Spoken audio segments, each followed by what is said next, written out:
السلام عليكم ورحمة الله تعالى وبركاته. الحمد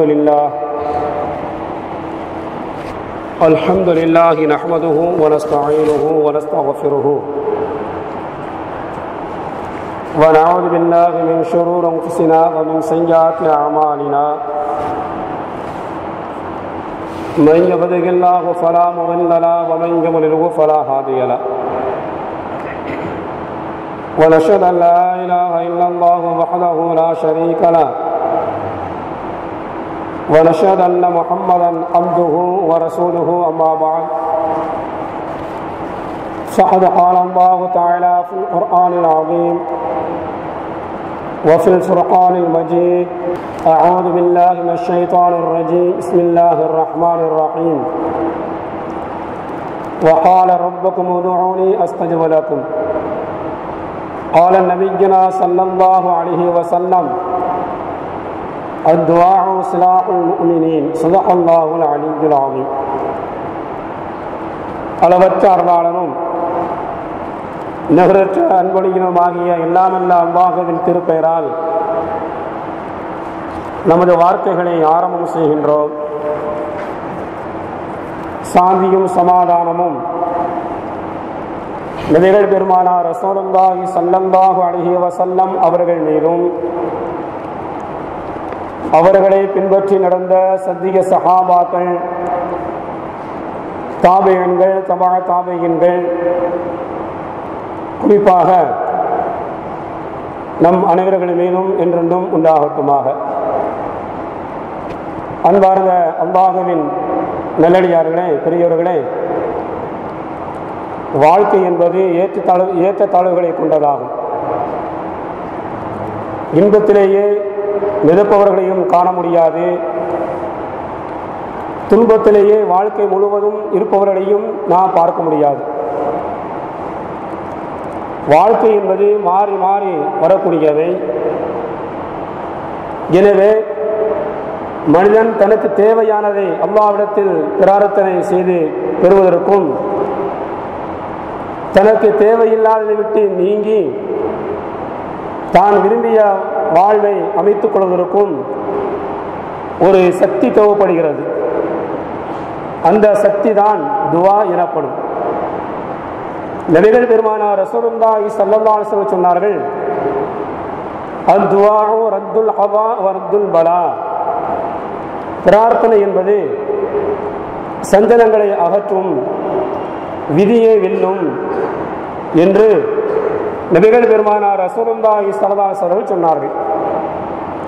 எனவே அந்த பிரார்த்தனை, அந்த துவாவின் ஒழுங்குமுறைகள் என்ன, நாம் எவ்வாறு துவா செய்ய ஆரம்பிக்க வேண்டும் என்பதை கடந்த வாரம் பார்த்தோம். துவாவுடைய ஆரம்பமாக அல்லாஹ்வுடைய புகழ் இருக்க வேண்டும். அதற்கு அடுத்து நபிகள் நாயகம் ஸல்லல்லாஹு அலைஹி வஸல்லம் அவர்கள் மீது ஸலவாத் இருக்க வேண்டும். மூன்றாவது ஷர்த்தாக ஹராமான எந்த ஒரு உணவும் எந்த ஒரு பொருளும் நம்முடைய வாழ்க்கையில் இருக்கக்கூடாது, ஹராமான செயல்கள் இருக்கக்கூடாது போன்றவைகளை பார்த்தோம். அது மட்டுமல்ல, எந்தெந்த நேரத்தில் அல்லாஹ் துவாவை ஏற்றுக்கொள்கிறான், எந்தெந்த நாட்களில் துவா அங்கீகரிக்கப்படுகிறது, யாருடைய துவாக்களை எல்லாம் அல்லாஹ் ஏற்றுக்கொள்கிறான் போன்றவைகளை நாம் கடந்த வாரம் பார்த்தோம். அடுத்து என்னவென்றால், துவாவில் பிடிவாதம் இருக்க வேண்டும். அல்லாஹ்விடத்தில் துவா செய்யும் போது, அல்லாஹ் எனக்கு இது தந்துதான் ஆக வேண்டும், இதை கொடு என்று அல்லாஹ்விடத்தில் பிடிவாதமாக கேட்கும் துவாவை அல்லாஹ் விரும்புகிறான் என்று நபிகள் பெருமானார் ரசூலுல்லாஹி ஸல்லல்லாஹு அலைஹி வஸல்லம் சொன்னார்கள். நபிகள் பெருமானார் ரசூலுல்லாஹி சொன்னார்கள்: இதா தஅதுஹுக்கும், உங்களில் ஒருவர் பிரார்த்தனை செய்தால் ஃபல்யஅஸமில் மஸ்அலத, உறுதியாக கேளுங்கள். யா அல்லாஹ், நீ நாடினால் மன்னித்து விடு, நீ நாடினால் இரக்கம் காட்டு, நீ விரும்பினால் நல்ல வாழ்க்கையை தா என்று நாடினால் என்று கேட்காமல் அல்லாஹ்விடத்தில் துவா செய்யும் போது நீங்கள் உறுதியாக கேளுங்கள் என்று நபிகள் பெருமானார் ரசூலுல்லாஹி சொல்லிவிட்டு, வலா யகூலன்ன அல்லாஹும்ம இன்ஷிக்தா ஃபஅதி, யா அல்லாஹ் நீ நாடினால் எனக்கு கொடு என்று கேட்காதீர்கள். இன்னொரு ஹதீஸில் நீ நாடினால் மன்னிப்பாயாக, நீ நாடினால் இரக்கம் காட்டுவாயாக, கருணை காட்டுவாயாக என்று சொல்லாதீர்கள். அல்லாஹ்விடத்தில் உறுதியாக கேளுங்கள், பிடிவாதமாக கேளுங்கள். அந்த துவாவை அல்லாஹ் விரும்புகிறான் என்று நபிகள் பெருமானார் ரசூலுல்லாஹி ஸல்லல்லாஹு அலைஹி வஸல்லம் சொல்லக்கூடிய ஹதீஸ் புகாரி, முஸ்லிம் போன்ற கிதாபுகளில் பதிவாகி உள்ளது. வரலாறை பாருங்கள். நமக்கெல்லாம் தெரிந்த வரலாறு. ஆதம் அலைஹிஸ்ஸலாத்து வஸ்ஸலாம் அன்னவர்கள், ஹவ்வா அலைஹிஸ்ஸலாத்து வஸ்ஸலாம் அன்னவர்களையும் அல்லாஹ் தஆலா படைத்து சொர்க்கத்தில் வாழச் செய்தார். ஒரு மரத்தை மட்டும் சுட்டி காட்டி இந்த மரத்தின் பக்கம் நெருங்காதீர்கள் என்று அல்லாஹ் தடை செய்திருந்தார். ஷைத்தானிய சூழ்ச்சி. ஷைத்தான் இந்த மரத்தை மட்டும் சுட்டி காட்டி இந்த மரத்தின் பக்கம் நெருங்காதீர்கள் என்று அல்லாஹ் சொல்ல காரணம், இந்த மரத்தின் கனிகளை நீங்கள் சாப்பிட்டு விட்டால், உண்டு விட்டால் நீங்கள் இருவரும் நிரந்தரமாக சொர்க்கத்தில் தங்கிவிடுவீர்கள் அல்லது மலக்காக ஆகிவிடுவீர்கள். இது அல்லாஹ்விற்கு பிடிக்கவில்லை. நான் உங்களுக்கு நன்மையைத்தான் நாடுகிறேன், நீங்கள் இந்த மரத்தின் கனிகளை சாப்பிடுங்கள் என்று ஷைத்தானுடைய சூழ்ச்சியின் காரணமாக ஆதம் ஹவ்வா அலைஹிஸ்ஸலாத்து வஸ்ஸலாம் அவர்கள் இருவரும் அல்லாஹ் தடுத்த மரத்தின் பக்கம் நெருங்கினார்கள். அந்த மரத்தின் கனிகளை உண்டார்கள். எனவே உலகத்திற்கு அவர்கள் இறக்கிவிடப்பட்டார்கள். நீங்கள் இருவரும் இங்கிருந்து செல்லுங்கள், இறங்குங்கள் என்று அல்லாஹ் சொன்னார். பூமிக்கு வந்த பிறகு, உலகத்திற்கு வந்த பிறகு இருவரும் துவா செய்தார்கள். யா அல்லாஹ், நீ தடுத்த மரத்தின் பக்கம் நாங்கள் இறங்கிவிட்டோம், நீ நாடினால் மன்னிப்பாயாக, நீ நாடினால் கருணை காட்டுவாயாக என்று அவர்கள் துவா செய்யவில்லை. எப்படி துவா செய்தார்கள்? ரப்பனா வலம்னா அன்ஃபுஸனா வ இல்லம் தக்ஃபிர் லனா வ தர்ஹம்னா லனகூனன்ன மினல் காசிரீன்.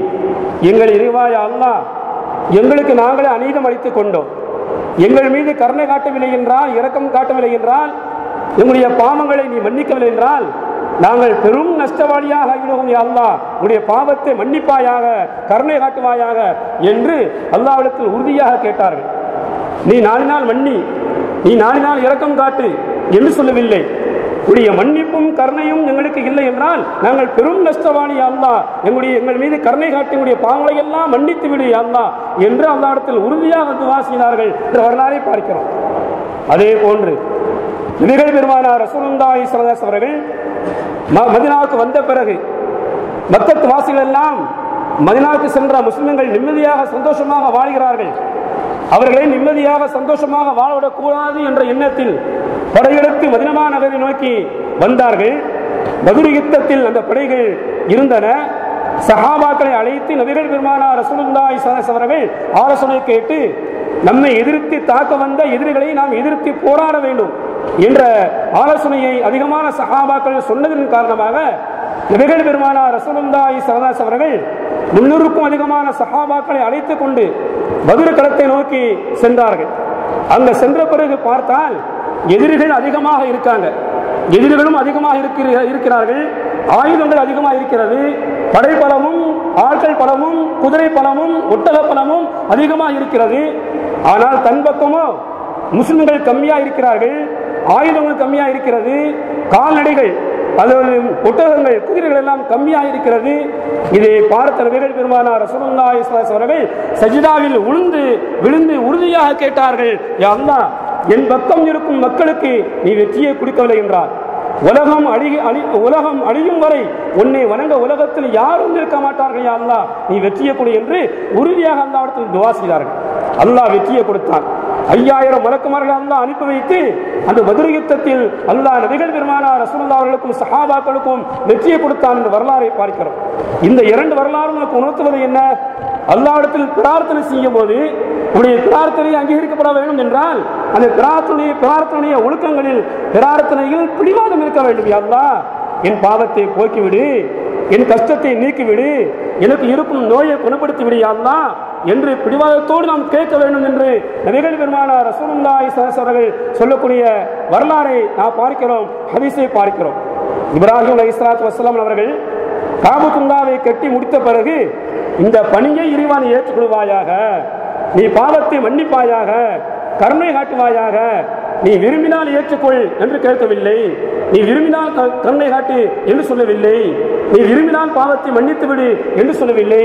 நாங்கள் செய்த இந்த பணியை, இந்த அமலை இறைவா நீ ஏற்றுக்கொள் என்று உறுதியாக கேட்டார்கள். அது மட்டுமல்ல, வத்துப அலைனா இன்னக அன்த தவ்வாபுர் ரஹீம், நீ கருணையுள்ளவன், இரக்கம் உள்ளவன், உன்னுடைய தௌபாவையும் ஏற்றுக்கொள் என்று உறுதியாக துஆ செய்த வரலாறை அல்லாஹ் தஆலா தன் திருமறையில் சொல்லி காட்டுகிறார். அப்ப துஆவில் பிடிவாதம் இருக்க வேண்டும். யா அல்லாஹ், உன்னுடைய கஷ்டத்தை நீக்கி, நோயை போக்கு, உன்னுடைய பாவத்தை மன்னித்து விடு, இம்மை மறுமையில் வெற்றித்தா என்று துஆ செய்ய வேண்டும் என்று நபிகள் பெருமானார் ரசூலுல்லாஹி சொல்லக்கூடிய ஹதீஸை பார்க்கிறோம். ஒரு அழகான வரலாறு. மறுமை நாளில் அல்லாஹ் தஆலா எல்லோரையும் எழுப்பி தீர்ப்பு வழங்குவான். அந்த நேரத்தில் நடக்கும் ஒரு சம்பவத்தை முன் அறிவிப்பாக நபிகள் பெருமானார் ரசூலுல்லாஹி அவர்கள் சொல்லி காட்டுகிறார்கள். மறுமை நாளில் அல்லாஹ் தஆலா நீதிபதியுடைய ஸ்தானத்தில் இருந்து நீங்களெல்லாம் சொர்க்கவாசி, நீங்களெல்லாம் நரகவாசி என்று அல்லாஹ் தீர்ப்பு வழங்குவான். இந்த நேரத்தில் சில பெற்றோர்கள் நரகத்திற்கு போவாங்க, சில பெற்றோர்கள் நரகத்திற்கு போவார்கள். அந்த பெற்றோருடைய முந்தானையை பிடித்து, தாயுடைய முந்தானையை பிடித்து ஒரே மாதத்தில் பிறந்த பிரசவ கட்டி பிடிச்சு இழுக்கும். ஒரே மாதத்தில் பிறந்த பிரசவ கட்டி, முழு மாதத்தில் பிறந்த குழந்தை அல்ல, ஒரே மாதத்தில் பிறந்த பிரசவ கட்டி அந்த தாயின் முந்தானையை பிடிச்சு அப்படியே இழுக்கு. உடனே மலக்குமார்கள் குறுக்கிட்டு, ஓ குழந்தா, ஓ பிரசவ கட்டியே, நீ சொர்க்கவாசி, உன்னுடைய தாய் நரகத்திற்கு என்று தீர்ப்பளிக்கப்பட்டவள். நரகத்திற்கு போகக்கூடிய பெண்ணை, உன் தாயை நீ எப்படி பிடிச்சு இழுக்கானா? சொர்க்கவாசி சொர்க்கத்தில் இருக்க வேண்டும், நரகவாசி நரகத்துக்கு போக வேண்டும். சொர்க்கவாசிகள் யாரும் நரகத்துக்கு போக முடியாது, நீ சொர்க்கத்துக்கு போ என்று மலக்குமார்கள் குறுக்கிட்டு சொல்ல, அந்த குறை மாதத்தில் பிறந்த பிரசவ கட்டி பிடிவாதம் பிடிக்கிறது. என் தாய்க்கு நரகமா? நான் சொர்க்கத்தில் போய் நிம்மதியா இருந்து என் தாய் நரகத்தில் கிடப்பதா? ஆக நான் சம்மதிக்க மாட்டேன், நான் இதை ஒத்துக்கிற மாட்டேன். எனக்கு சொர்க்கம் என்றால் என் தாய்க்கும் சொர்க்கம் வேண்டும், என் தாய்க்கு நரகம் என்றால் எனக்கும் நரகத்தை கொடு என்று பிடிவாதம் பிடிக்கிறது அந்த குறை மாதத்தில் பிறந்த பிரசவ கட்டி விழிகட்டி. எவ்வளவோ சொல்லி பார்த்தாங்க மலக்குமார்கள், உங்க வாப்பா நீ சொர்க்கத்தில் இருக்க வேண்டிய ஆள், சொர்க்கத்துக்கு போ என்று. உன் தாய்க்கு நரகம் அல்லாஹ் தீர்ப்பளித்து விட்டான். கொஞ்சம் கூட அசையல. என் தாய்க்கு நரகம் என்றால் நான் நரகத்துக்கு போறேன். அந்த விழிகட்டி சொல்லுது. இந்த உரையாடலை அல்லாஹ் பார்த்து விட்டு மலக்கை அழைத்து அல்லாஹ் கேட்டான், ஓ வானவரே, என்ன விஷயம்? உங்களுக்கும் இந்த குறைமாதத்தில் பிறந்த பிரசவ கட்டிக்கும் கடுமையான வாக்குவாதம், விவாதம் ஏற்படுகிறது, என்ன விஷயம்? அவர் மலக்கு சொன்னார், யா அல்லாஹ், இந்த பெண்மணி நரகத்துக்கு போக வேண்டிய ஆள், நரகத்துக்கு போக வேண்டிய ஆளை பிடிச்சி இழுக்கு இந்த சின்ன குழந்தை, சுருக்கத்தில் இருக்க வேண்டிய ஒரு குழந்தை. அப்படியா? அல்லாஹ் உடனே, குழந்தா நீ சொர்க்கத்துக்கு வாப்பா கூப்பிட்டான், வர முடியாது. என் தாய்க்கு நரகம் என்றால் எனக்கும் நரகத்துக்குரிய அல்லாஹ் என்று பிடிவாதமாக இருக்கு. சொன்னா கேளுப்பா, அல்லாஹ் சொல்றான், சொன்னா கேளு. நீ சொர்க்கத்தில் இருக்க வேண்டிய ஆள் எப்படி நரகத்துக்கு போக முடியும்? முடியாது. எனக்கு சொர்க்கம் என்றால் என் தாய்க்கு சொர்க்கம் வேண்டும், என் தாய்க்கு நரகம் என்றால் நான் நரகத்துக்கு போறேன். சொர்க்கவாசிகள் யாரும் நரகத்துக்கு போக முடியாது, இது இறைவனின் தீர்ப்பு. நரகவாசிகள் முஸ்லிம்களா இருந்தால், மூமின்களா இருந்தால் பாவங்கள் மன்னிக்கப்பட்டு மீண்டும் சொர்க்கத்துக்கு வரலாம். ஆனா சொர்க்கவாசிகள் யாரும் நரகத்துக்கு செல்ல முடியாது, போக மாட்டார்கள். குறை மாதத்தில் பிறந்த பிரசவ கட்டுடைய பிடிவாதத்தை பார்த்து அல்லாஹ் சிரிச்சிட்டு சொன்னானா, குறை மாதத்தில் பிறந்த பிரசவ கட்டியே, உனக்கு என்னிடத்தில் இவ்வளவு பிடிவாதமா? தன்னுடைய தாயை சொர்க்கத்திற்கு அழைத்து செல்ல வேண்டும் என்ற ஒரு ஆசையா உனக்கு என்று அல்லாஹ் சந்தோஷப்பட்டு சிரிச்சு விட்டு, உன் விருப்பப்படியே நடந்து கொள், உன் தாயையும் சொர்க்கத்துக்கு அழைத்து செல் என்று அல்லாஹ் சொன்னான். அவ குறை மாதத்தில் பிறந்த பிரசவ கட்டிக்கு அல்லாஹ்விடத்தில் இவ்வளவு உரிமை இருக்கும்போது, முழு மாதத்தில் பிறந்த நம்மளுக்கு எவ்வளவு உரிமை இருக்க வேண்டும்? நபிகள் பெருமானார் ரசூலுல்லாஹ் சொல்வார்கள், துஆவில் பிரார்த்தனையில் பிடிவாதம் இருக்க வேண்டும், பிடிவாதம் இருக்கும் துஆவை அல்லாஹ் விரும்புகிறான் என்று நபிகள் பெருமானார் ரசூலுல்லாஹி ஸல்லல்லாஹு அலைஹி வஸல்லம் சொல்லக்கூடிய வரலாறு ஹதீஸை பார்க்கிறோம். அடுத்து என்ன? துஆ செய்றோம். இன்னைக்கு பார்த்தீங்கன்னா நிறைய பேர், அல்லாஹ் என் பாவத்தை மன்னிப்பாயாக, என்னுடைய பிள்ளைகளுடைய பாவத்தை மன்னிப்பாயாக, என் மனைவியுடைய பாவத்தை மன்னிப்பாயாக என்று, அதாவது குறுகிய வட்டத்துக்குள் துவா செய்வாங்க இல்லையா? குறுகிய வட்டத்துக்குள் குறுகிய காலத்திற்குள் துவா செய்வாங்க. ஆனால் துவாவில் அதாவது கடந்த கால, அதாவது வரக்கூடிய காலங்கள் வருங்காலங்களும் சேர்த்து இருக்க வேண்டும். இந்த காலத்தை கடந்து அடுத்தடுத்து வரக்கூடிய சந்ததிகளுக்கும் காலத்திற்கும் பயனளிக்கும் விதமாக நம்முடைய பிரார்த்தனை இருக்க வேண்டும் என்று மார்க்கம் சொல்வதை பார்க்கிறோம். இப்ராஹிம் அலைஹிஸ்ஸலாத்து வஸ்ஸலாம் அவர்கள் அல்லாஹ்வுடைய உத்தரவுக்கு இணங்க தன்னுடைய அருமையான மனைவியையும் அன்பான குழந்தையையும் ஆட்கள் நடமாட்டம் இல்லாத பகுதியில், பாலைவன பகுதியில் விட்டு சொல்லாம கொள்ளாம போறாங்க. வரலாறு தெரியும் நமக்கு. ஆட்கள் நடமாட்டம் இல்லாத பகுதி, விவசாயம் செய்ய முடியாத பூமியில் விட்டு போன இப்ராஹிம் அலைஹிஸ்ஸலாத்து வஸ்ஸலாம் அவர்கள் அல்லாஹ்வுக்கு துஆ செஞ்சாங்க. ரப்பி இன்னி அஸ்கன்து மின் ذُرِّيَّتِي بِوَادٍ غَيْرِ ذِي زَرْعٍ عِندَ بَيْتِكَ الْمُحَرَّمِ.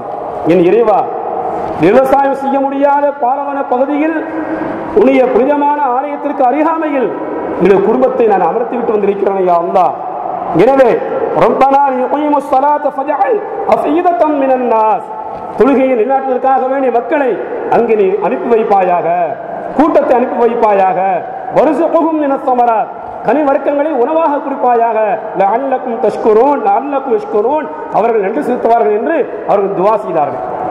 அன்னைக்கு கேட்ட துஆ பாருங்க, இன்னைக்கும் அன்றைக்கும் இன்றைக்கும் என்றைக்கும் காலகாலமாக பயனளிக்கும் விதமாக துஆ இருக்கிறது இல்லையா?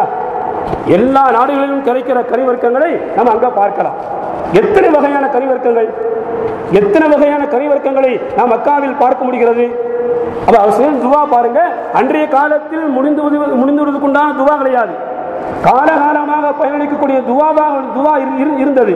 எனவேதான் இன்றைக்கும் அதிகமான கனிவர்க்கங்களை மக்கமா நகரில் நான் பார்க்க முடிகிறது. அது மட்டுமா, இன்னைக்கு எத்தனை நாட்டு மக்கள் சவுதி நாட்டுக்கு போறாங்க, எத்தனை நாட்டு மக்கள் தன்னுடைய பிழைப்புக்காக வேண்டி, குடும்பத்திற்காக வேண்டி, தன்னுடைய உழைப்பிற்காக வேண்டி, வயிற்றுக்காக வேண்டி, தன்னுடைய வாழ்க்கையெல்லாம் இழந்து விட்டு பிழைப்பிற்காக வேண்டி எத்தனை மக்கள் சவுதி நாட்டுக்கு செல்கிறார்கள். இதெல்லாம் என்ன காரணம்? இப்ராஹிம் அலைஹிஸ்ஸலாத்து வஸ்ஸலாம் செய்த துவா தான் காரணம். எனவே துவா செய்யும் போது குறுகிய வட்டத்துக்குள் இல்லாமல் காலம் கடந்து பயனளிக்கும் விதமாக துவா அமைந்திருக்க வேண்டும் என்று வரலாறு நமக்கு உணர்த்தி காட்டுகிறது. அதே இப்ராஹிம் அலைஹிஸ்ஸலாத்து வஸ்ஸலாம் அவர்கள் மகனையும் மனைவியையும் விட்டு சென்று விட்டார்கள். இடையில் பல வாட்டி மனைவியையும் மகனையும் பார்க்க வந்திருக்காங்க. அப்படி ஒருக்கா வரும்போது மகனை பார்க்க வராங்க இப்ராஹிம் நபி, மகனை பார்க்க வராங்க இப்ராஹிம் நபி. வீட்டில் மகன் இல்லை, ஒரு பெண் இருக்கிறார். அந்த பெண்ணை பார்த்து கேட்டாங்க, உன் கணவர் எங்க என்று கேட்டார்கள். என் கணவர் உழைப்பிற்காக வேண்டி, உணவுக்காக வேண்டி வெளியில் சென்றிருக்கிறார், வீட்டு தேவைக்காக வேண்டி வெளியில் சென்றிருக்கிறார். உடைய உணவு எது, உடைய பானம் எது என்று கேட்டார்கள். எங்களுக்கு உணவு இறைச்சி இருக்கு, தண்ணீர் இருக்கு. ரொம்ப சந்தோஷமா சொன்னாங்க, துவா செஞ்சாங்க. அல்லாஹும்ம பாரிக் லஹும் ஃபில் லஹமி வல் மாயி, யா அல்லாஹ் இறைச்சியிலும் தண்ணீரிலும் நிறைவா இவர்களுக்கு நீ பரக்கத்தை செய்வாயாக. அவர் கேட்ட துவா பாருங்க, இன்னைக்கும் இறைச்சிக்கு குறைவு கிடையாது, தண்ணீருக்கு குறைவு கிடையாது. வற்றாத ஊற்று, கெட்டு போகாத தண்ணீர், அங்கு சம்சம் தண்ணீர் இருப்பதை நாம் பார்க்கிறோம். எனவே துவாவில் பிடிவாதம் இருப்பதை போன்று அந்த துவா காலம் கடந்து மக்களுக்கு பயனளிக்கும் விதமாக இருக்க வேண்டும். அடுத்து என்ன துவாவுடைய ஷர்த்து? அடுத்து என்னவென்றால் பொறுமை இருக்க வேண்டும். துவாவில் பொறுமை இருக்க வேண்டும். சில பேர் அவசரப்படுவாங்க, நான் கேட்ட துவாவை அல்லாஹ் ஏற்றுக்கொள்ளவில்லை, நான் கேட்டதை அல்லாஹ் தரவில்லை என்று அவசரப்படுவார்கள். துவாவில் பொறுமை இருக்க வேண்டும் என்று நபிகள் பெருமானார் ரசூலுல்லாஹி ஸல்லல்லாஹு அலைஹி வஸல்லம் அவர்கள் சொல்கிறார்கள், வரலாறும் சொல்லி காட்டுகிறது. இப்ராஹிம் அலைஹிஸ்ஸலாத்து வஸ்ஸலாம் அவர்கள் காபத்துல்லாவை கட்டி முடித்த பிறகு ஒரு துவா செஞ்சாங்க. ரப்பனா வபஅத் ஃபீஹிம் ரசூலன் மின் அன்ஃபுஸிஹிம் யத்லு அலைஹிம் ஆயாத்திஹி வ யுஸக்கீஹிம் வ யுஅல்லிமுஹுமுல் கிதாப வல் ஹிக்மா. யா அல்லாஹ், அந்த மக்களிலிருந்து எந்த ஒரு மகனையும் மனைவியையும் நான் ஆட்கள் நடமாட்டம் இல்லாத பகுதியில் அமர்த்தி விட்டு வந்து விட்டானோ அவர்களில் இருந்து ஒரு தூதரை நீ அனுப்பி வைப்பாயாக. அவர் மக்களுக்கு வேதத்தை ஓதி காட்டுவார், கிதாபுகளை அவர் கற்றுக் கொடுப்பார், ஞானத்தையும் கற்றுக் கொடுப்பார், மக்களை பரிசுத்தப்படுத்துவார். இப்படிப்பட்ட ஒரு தூதரை நீ அனுப்புவாயாக என்று துவா செஞ்சாங்க. ஆனால் துவா உடனே ஏற்றுக்கொள்ளப்பட்டதா? 3500 ஆண்டுகளுக்கு பிறகுதான் நபிகள் பெருமானார் ரசூலுல்லாஹி ஸல்லல்லாஹு அலைஹி அவர்கள் நபியாக தோன்றினார்கள். அப்ப துவா, நாம் கேட்கிற துவாவை பிரார்த்தனையை அல்லாஹ் ஏற்றுக்கொள்வான். அது உடனே ஏற்றுக்கொள்ள வேண்டும் என்று நான் நினைக்க கூடாது. துவாவில் பொறுமை இருக்க வேண்டும், பொறுமையை கடைபிடிக்க வேண்டும் என்று இந்த வரலாறு நமக்கு உணர்த்தி காட்டுகிறது. ரசூலுல்லாஹ் சொல்வாங்க, இப்ராஹிமுடைய துவாவின் காரணமாகத்தான் நான் நபியாக அனுப்பப்பட்டு இருக்கிறேன் சொல்வார்கள். இப்ராஹிமுடைய துவாவின் காரணமாகத்தான் நான் நபியாக அனுப்பப்பட்டு உள்ளேன் என்று நபிகள் பெருமானார் ரசூலுல்லாஹ் சொல்வார்கள். அப்ப துவாவுடைய அடுத்த ஷர்த்து பொறுமை இருக்க வேண்டும். அடுத்து என்ன? நாம் கேட்கிற துவாவை அல்லாஹ் ஏற்றுக்கொள்ளவில்லை, நாம் கேட்டது அல்லாஹ் தரவில்லை என்று துவாவில் நிராசையாக ஆகக்கூடிய மக்களை பார்க்கும் இல்லையா? சில மனிதர்களை பார்க்கலாம், துவா செஞ்சு என்ன செய்ய, தொழுது என்ன செய்ய, தஹஜ்ஜுதுல துவா கேட்டு என்ன செய்ய, ஒவ்வொரு தொழுகைக்கு பிறகும் துவா செஞ்சு என்ன செய்ய, ஒவ்வொரு அமலுக்கு பிறகும் நான் துவா செஞ்சு என்ன செய்ய என்று துவாவில் நிராசையாகும் மக்களை நாம் பார்க்கிறோம். இவர்களுக்கெல்லாம் நபிகள் பெருமானார் ரசூலுல்லாஹி ஸல்லல்லாஹு அலைஹி அவர்கள் ஒரு அழகான வாக்குறுதியை தருகிறார்கள். என்ன வாக்குறுதி? நீங்க கேட்ட துவாவை அல்லாஹ் வீணாக்க மாட்டான், நீங்கள் ஏந்திவிட்ட கரத்தை அல்லாஹ் வெறுங்கையாக திருப்ப அனுப்ப மாட்டான், நீங்கள் கேட்ட துவா வீணா போகாது, அது அல்லாஹ்வால் ஏற்றுக்கொள்ளப்படும் 3 வழிகளில் என்று நபிகள் பெருமானார் ரசூலுல்லாஹி சொன்னார்கள். அடியான் அல்லாஹ்விடத்தில் பிரார்த்தனை செய்தால் 3 வழிகளில் அவைகளை அல்லாஹ் ஏற்றுக்கொள்கிறான் என்று நபிகள் பெருமானார் ரசூலுல்லாஹி ஸல்லல்லாஹு அலைஹி வஸல்லம் சொன்னார்கள். ஒன்று என்ன? அவர் கேட்டதையே அல்லாஹ் கொடுப்பான். ஒன்றாவது, நாம் துவா செஞ்சா எதை கேட்கிறோமோ அதையே அல்லாஹ் தருவான். இரண்டாவது என்ன? நாம் கேட்டதை அல்லாஹ் தராமல் அதுக்கு பகரமாக வேற ஒன்றை தருவான். நாம் கேட்டதை அல்லாஹ் தராமல் அதுக்கு பகரமாக அல்லாஹ் தரக்கூடியது நாம் கேட்டதை விட சிறந்ததா இருக்கு. நாம் கேட்டதை அல்லாஹ் ஒன்று தருவான், எதை கேட்டோமோ அதை தருவான். அல்லது நாம் கேட்டதை அல்லாஹ் தராமல் அதுக்கு பகரமாக வேற ஒன்றை தருவான். ஆனா அல்லாஹ் தரக்கூடியது நாம் கேட்டதை விட சிறந்ததாக இருக்கும். ஒரு அழகான வரலாறு பாருங்க. மரியம் அலைஹிஸ்ஸலாத்து வஸ்ஸலாம் அன்னவர்கள், அவங்க தாயார் மாசமா இருக்காங்க, அவங்கள நேர்ச்சி செஞ்சுக்கிட்டாங்க. இன்னி நதரத்துலக்க மாஃபி பத்னி முஹர்ரரா, என் வயிற்றில் வளரும் இந்த குழந்தை ஆண் குழந்தையா இருக்கணும், அப்படி இருந்தா பைத்துல் முகத்தஸில் பணி செய்ய நான் விட்டு விடுவேன் நேர்ச்சி செஞ்சாங்க. அவங்க ஆசைப்பட்டது எது? ஆண் குழந்தை. ஆண் குழந்தையா இருந்தா நான் பைத்துல் முகத்தஸை விட்டுருவேன் என்று ஆசைப்பட்டார்கள். ஆனா அல்லாஹ் கொடுத்தது பெண் குழந்தை. மரியம் அலைஹிஸ்ஸலாத்து வஸ்ஸலாம் அவர்கள் அல்லாஹ் கொடுத்தார். பெண் குழந்தையை பிறந்த உடனே அவனுடைய தாயார், அல்லாஹ் நான் கேட்டது ஆம்பளை பிள்ளை, நீ தந்தது பொம்பளை பிள்ளை தந்திருக்கிய, என்னையா அல்லாஹ் வலைசல் தக்கருக்கல் உன்சா, இந்த பெண் ஆம்பளை பிள்ளை பெண் பிள்ளை ஆம்பளை பிள்ளை போன்று இல்லையே, ஆண் குழந்தை பெண் குழந்தை போன்று இல்லையே அல்லாஹ் என்று சொன்னார்கள். அப்ப அல்லாஹ் என்ன சொன்னா, இங்க வாங்க, ஆண் குழந்தை பெண் குழந்தை ஆண் குழந்தை பெண் குழந்தையை போன்று இல்லை, உண்மைதான். நீங்கள் ஆசைப்பட்டது ஆண் குழந்தை, ஒரு பணியாளரை ஆசைப்பட்டீர்கள். நீங்கள் ஆசைப்பட்டு கேட்டது ஒரு பணியாளர். பைத்துல் முகத்தஸிற்கு பணிவிடை செய்ய சுத்தப்படுத்த ஒரு பணியாளரை கேட்டீர். ஆனால் நான் தந்தது அதை விட சிறந்த ஒன்று. உலக மக்களுக்கெல்லாம் வழிகாட்டக்கூடிய ஒரு நபியை பெற்றெடுக்கும் தாயை மரியம் அலைஹிஸ்ஸலாம் அவர்களை நான் தந்திருக்கிறேன் என்று அல்லாஹ் உணர்த்தி காட்டுகிறான். பணியாளர் பெரியதா, ஒரு நபியை பெற்றெடுக்கும் தாய் சிறந்ததா என்ற அர்த்தத்தை அல்லாஹ் கேட்கிறான்.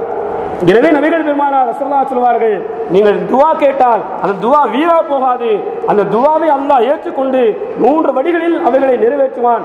ஒன்று, நீங்கள் கேட்டதே கிடைக்கும், அல்லது நீங்கள் கேட்டதை அல்லாஹ் தராமல் வேற ஒன்றை தருவான். ஆனா அல்லாஹ் தரக்கூடியது சிறந்ததாக இருக்கும். மூசா நபி காலத்தில் வாழ்ந்த ஆரும் அலங்கார ஆடையை உடுத்திக்கொண்டு வீதியில் உலா வருகிறான். செல்வ செழிப்போடு அலங்காரத்தோடு வீதியில் உலா வருகிறான். இதை பார்த்த மக்கள், இவனை போன்று நாமும் இருக்க வேண்டுமே, செல்வத்தில் செல்வாக்கில் அந்தஸ்தில் சிறப்பில் இருக்க வேண்டுமே என்று ஆசைப்பட்டார்கள். ஒரு அறிஞர் சொன்னார், உடைய செல்வம் எல்லாம் தீமையானது, நீங்கள் மறுமையை நாடுங்கள், மறுமை நிரந்தரமானது, அது நன்மை தரக்கூடியது என்று ஒரு அறிஞர் அறிவுரை சொன்னார் அந்த மக்களுக்கு. கடைசி என்ன ஆச்சு? ஆரோனுடைய மொத்த சொத்துக்களும் பூமியால் இழுக்கப்பட்ட பிறகுதான் மக்கள் புரிந்து கொண்டார்கள், நாம் கேட்டது தீமை, நாம் கேட்டது தீமையானது என்று மக்கள் புரிந்து கொண்டார்கள். இதைத்தான் நபிகள் பெருமானார் ரசூலுல்லாஹ் சொன்னார்கள், நீங்கள் கேட்கும் துவாவை அல்லாஹ் வீணாக்க மாட்டான், நீங்கள் ஏந்திவிட்ட கரத்தை அல்லாஹ் வெறுங்கையாக திருப்ப மாட்டான். துவா அங்கீகரிக்கப்படும் 3 வழிகளில். ஒன்று, கேட்டதை அல்லாஹ் தருவான். இரண்டாவது, நீங்கள் கேட்டதை தராமல் அதுக்கு பகரமாக ஒன்றை தருவான். அது சிறந்ததாக இருக்கும். இன்னைக்கு உதாரணமா நம்ம வாகனத்தை கேட்போம், யா அல்லாஹ் எனக்கு ஒரு வாகனம் வேணும், ஒரு கார் வேணும், ஒரு மோட்டார் வேணும். ஆனால் மோட்டார் காரு கிடைக்காது, அல்லாஹ் தரமாட்டான். ஏன் தெரியுமா? நீங்க காரு வாகனத்துல போய் முட்டி மோதி கைகால் உடைஞ்சு செலவழிக்க காசு இருக்காது. அல்லாஹ் பார்ப்பான். வாகனத்தை கொடுத்தா காயங்கள் ஏற்படும், ஆபத்துகள் வரும். வாகனத்தை கொடுக்காம ஆபத்துகளை அல்லாஹ் தடுப்பான். ரசூலுல்லாஹ் சொன்னாங்க, நீங்க கேட்டதை அல்லாஹ் தராமல் உங்களுக்கு வரும் தீமையை அல்லாஹ் தடுப்பான். நீங்க கேட்டதை அல்லாஹ் தராமல் உங்களுக்கு வரும் ஆபத்தை அல்லாஹ் தடுப்பான், அதற்கு பகரமாக என்று நபிகள் பெருமானார் ரசூலுல்லாஹி ஸல்லல்லாஹு அலைஹி வஸல்லம் சொன்னார்கள். 3வது வழி என்ன?